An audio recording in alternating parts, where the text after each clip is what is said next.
Bryant of the Kingsmen. Yeah. What is one thing most people don't know about you? Okay. One thing a lot of people don't know is that I actually dabble in songwriting on the side. I started writing music, wrote my first song when I was 9 years old, actually, and recorded it when I was 9 with my grandparents. They had a group, recording studio, and it went to radio. And in Jackson, Mississippi, it was a very popular song because that's where I live. Everywhere else, no one's ever heard it. But I sang it when I was 9, again when I was 12, and I've actually started writing again now with some other great songwriters, doing some co-writing, and but that's something I don't usually talk about a lot, and most people don't know. So there you go. I'm a wannabe songwriter. What is your favorite song from the new album and why? Tricky question. Okay. I love a lot of them, honestly. Favorite one that I sing, or just favorite one in general? Either. It's the same. It's okay. No, it's really not. I enjoyed it. You know, we're here in Memphis tonight at the Memphis Quartet Show, and we did Dear John tonight.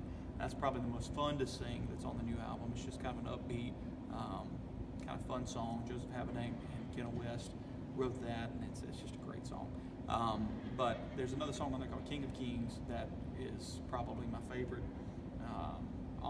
Really on the whole album, I love to sing it, and it's because it just talks about how great Jesus is, talks about how majestic he is, and it just draws attention to him the whole song. And I guess because I don't really have anything like that now that I get to sing is why I like it so much. That's probably my favorite. What is your most embarrassing moment on stage? Did I have to tell people that? I mean, it was embarrassing enough to actually have to do it, but okay. I can't really think of anything with the Kingsmen. I don't think since I've been here. Every singer has probably forgotten words at some point or another.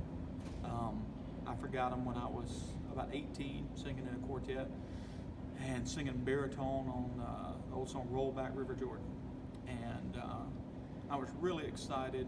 It was a good concert, good crowd, and I stepped out, and the first lines of my verse was, "I'm going to tell you a story, how the good Lord set you free." And I said, "I'm going to tell you a story," and then I didn't tell anybody a story, and went completely blank.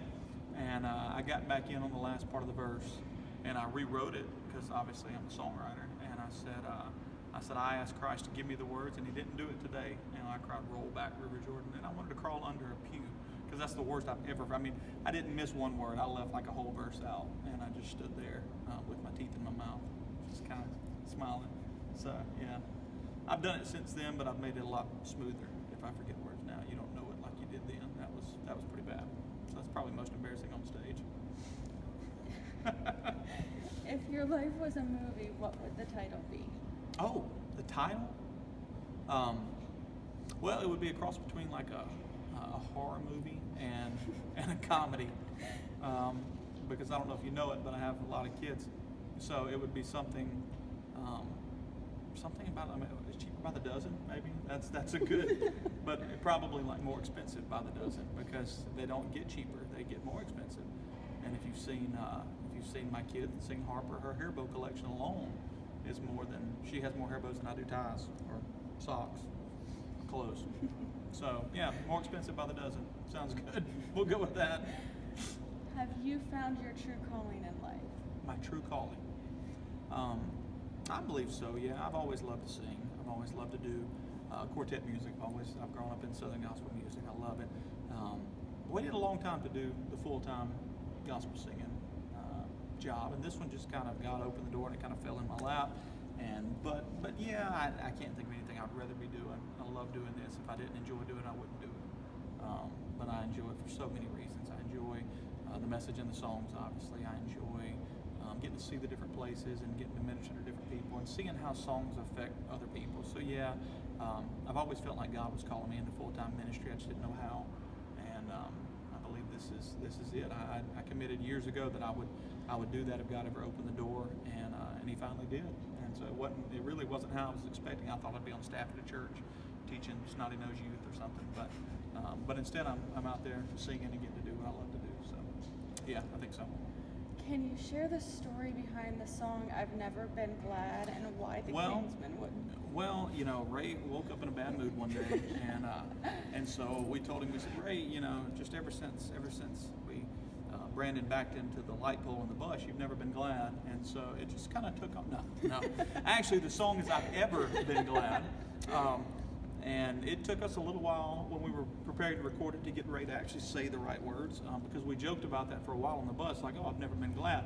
Well, he heard it so many times that he started singing it that way.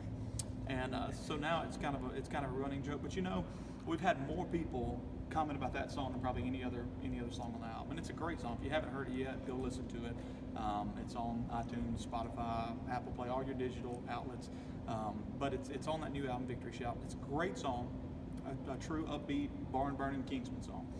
But we really enjoy it. It's fun to do. But now we have people call us all the time and say, hey, I had to listen to it 4 times, 5 times to hear what you guys were saying. I didn't know why you were saying that. And so we think that's a good thing. If you listen to it 4 or 5 times, I mean, you like it before you even know it. People are singing along with it because they've listened to it trying to make sure that it doesn't say that Ray's never been glad. But he has been glad. And so he is glad. And I'm glad. And we're glad. Ever been glad. Yeah. It's a good song. All right. What do you want to be when you grow up? Well, kind of thought I was growing up, but probably not. Actually, can I say Ray Dean Reese? Is that? I mean, I tell Ray all the time, my dream job is to be bass singer with the Kingsmen one day, and I'm not a bass singer, and I don't know how that's going to happen, but it's a great job. I mean, Ray Dean Reese has been the bass with the Kingsmen for 50 plus years, and so anybody that's wanted to be bass singer with the Kingsmen, they've never gotten a shot because he won't ever leave. So one day when I grow up, I want to be Ray Dean Reese. but to be honest, no, just to have the legacy that he has is something for anybody in this industry to aspire to, and to have the reputation that he has in this industry. Everybody knows him to be a man of character and a man of his word. There's several people that are fans of ours that come up and refer to him as their hero, and just to have the effect that he's had, that his life and his ministry, because it's hard. I mean, what we do is not easy. It's hard for me to get up every weekend and leave Kimberly and the kids. And hey, Kimberly, good to see you, love you, miss you, wish you were here. Great Kingsman song, by the way. Wish you were here.